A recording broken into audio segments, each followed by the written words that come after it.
आज तक मेरी एक बात समझ में नहीं आई कि लोग ब्राह्मण क्यों बनना चाहते हैं। क्यों इतना मन में उनकी अभिलाषा कि हम भी ब्राह्मण जैसे प्रतिष्ठित हो, हम भी ब्राह्मण जैसे पूजे जाएं, हम भी ब्राह्मण बन जाएं। क्यों बनना चाहते हो? क्या आप जहां पर हो वहां संतुष्ट नहीं हो? क्या कमी है आपके अंदर? अगर आप अपना कर्म पूरी ईमानदारी से करो तो आप जहां पर हो वहीं पूजनीय हो जाओगे। और पूजनीय होने के लिए, आदरणीय होने के लिए, सम्माननीय होने के लिए ब्राह्मण होना आवश्यक नहीं, आपका कर्म होना आवश्यक है। आपका कर्म इतना अच्छा हो, आपका इतना कर्म श्रेष्ठ हो कि आप जहां पर हो वहीं वंदनीय हो जाओगे, वहीं पूजनीय हो जाओगे, वहीं स्थापित हो जाओगे। लेकिन बराबरी करने पर चलोगे तो मिट जाओगे, बराबरी नहीं कर पाओगे। इसलिए बराबरी मत करो। आप जहां पर हो आप वहीं पर अपने आप को मजबूत करो, श्रेष्ठता प्रदान करो उसी कर्म में।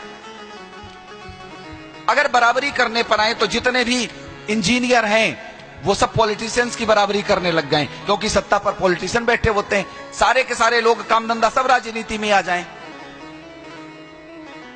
सारे चपरासी कलेक्टर की बराबरी करने लग जाए प्रेम से कहो जैसे कृष्णा हम भी कलेक्टर बनेंगे, इसमें हम में अंतर क्या है? वो भी कलेक्टर, हम चपरासी नहीं, हम कलेक्टर बनेंगे।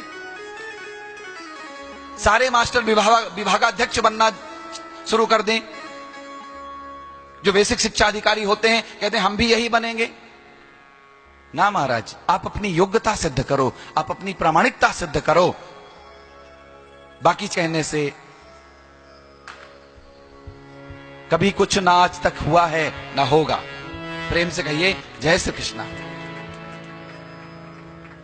तो जब जैसे कि तोता जिस फल को चोंच मार देता है वो फल मीठा हो जाता है, वैसे जिस मंत्र को ब्राह्मण अपने मुख से निकाल देता है वो मंत्र जीवित हो जाता है, वो शाश्वत हो जाता है, वो फलीभूत हो जाता है। मान लो तो अच्छा है और ना मानो तो भी अच्छा है, लेकिन ना मानने से सत्य नहीं बदलता। भैया मत कर, मत देख, मत सुन, मत समझ।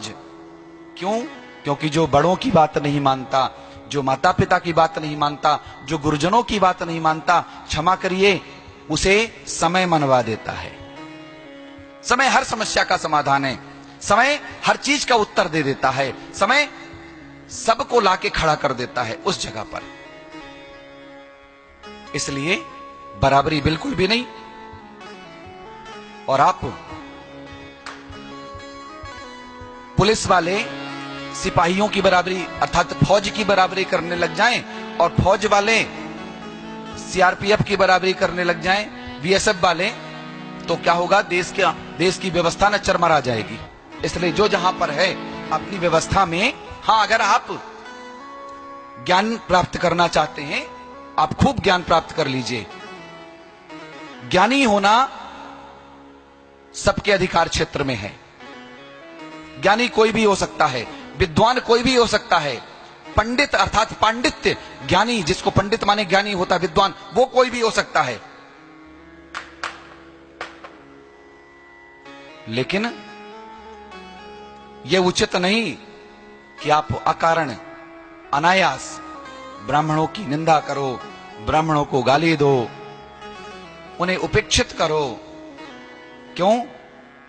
क्योंकि अंत समय जब सब कुछ नष्ट होता है, जब दुनिया छोड़ देती है, उस समय गौ और ब्राह्मण ही साथ निभाते हैं। प्रेम से कहिए जय श्री कृष्णा। जब आपका अन्न कोई ग्रहण करने के लिए तैयार नहीं होता, आपके घर में कोई मर जाता है, उस समय ब्राह्मण ही आपके यहां भोज स्वीकार करके और आपके अन्न को पुनः पवित्र करता है। और ऐसे पुण्यात्मा ब्राह्मण के लिए अगर आपके मन में कुटिल भाव हैं, ईश्वर भी क्षमा नहीं करेगा। जो आपके जीते जी नहीं, आपके मरने के बाद भी आपके लिए शुभ कामनाएं करता है, आपके अपवित्र धन को, अपवित्र अन्न को ग्रहण करके अपने जीवन को संकट में डाल करके और आपके लिए कल्याण की कामना करता है, मंगल कामना करता है। और अगर यकीन ना हो तो एक काम करना, जब आपके घर में भगवान ना करे, ठीक है, लेकिन ना करे या करे, मरेंगे तो लोग है ही पक्का। प्रेम से जय श्री कृष्ण। ठीक है, इसलिए ये कहना ही बेकार है कि भगवान ना करे कि आपके घर में कोई मरे। भगवान क्या करेगा? जीवन है तो मरेंगे मरेंगे। जब घर में कोई मरे, ठीक है, तो क्या करना? ब्राह्मणों को छोड़ करके 13वीं के दिन अन्य किसी भी राजरी के लोगों को बुलाना, कहना भैया हम आपको 13वीं का निमंत्रण देके जा रहे हैं, चलिए 13वीं का भोज करिए।